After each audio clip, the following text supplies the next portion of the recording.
มีพัสดุมาส่งแล้ว ก็มีพัสดุส่งมาถึงหลวงปู่อุกิจอธิจิตโตพุทธสถานวัดโป่งชัยตำบลบ้านสาอำเภอเจ้าห่มจังหวัดลำปางจำนวน2 กระสอบและอีก1 กล่องครับ2 กระสอบเป็นทรายสำหรับน้องแมวเหมียว2 กระสอบและอีก1 กล่องเป็นข้างกล่องเขียนติดสลักไว้ว่าเป็นอาหารเปียกน้องเหมียวเดี๋ยวแกะดูกันนะครับแกะกล่องมาแล้วเป็นอาหารเปียกน้องเหมียว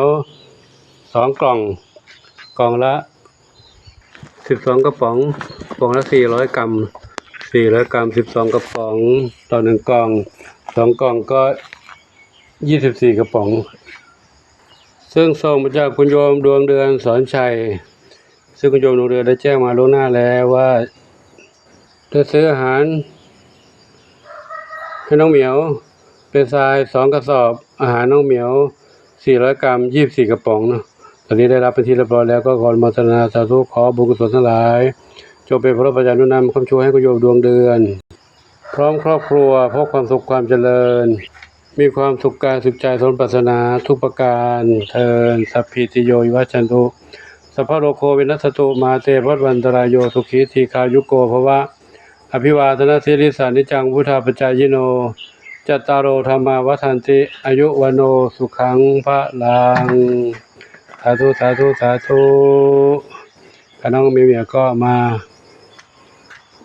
ช่วยหลวงปู่รับพัสดุกันนะวันนี้หลวงปู่ทำงานอยู่มีพัสดุมาก็หยุดงานไว้ก่อน มารับพัสดุก่อนนะขอโมทนาสาธุ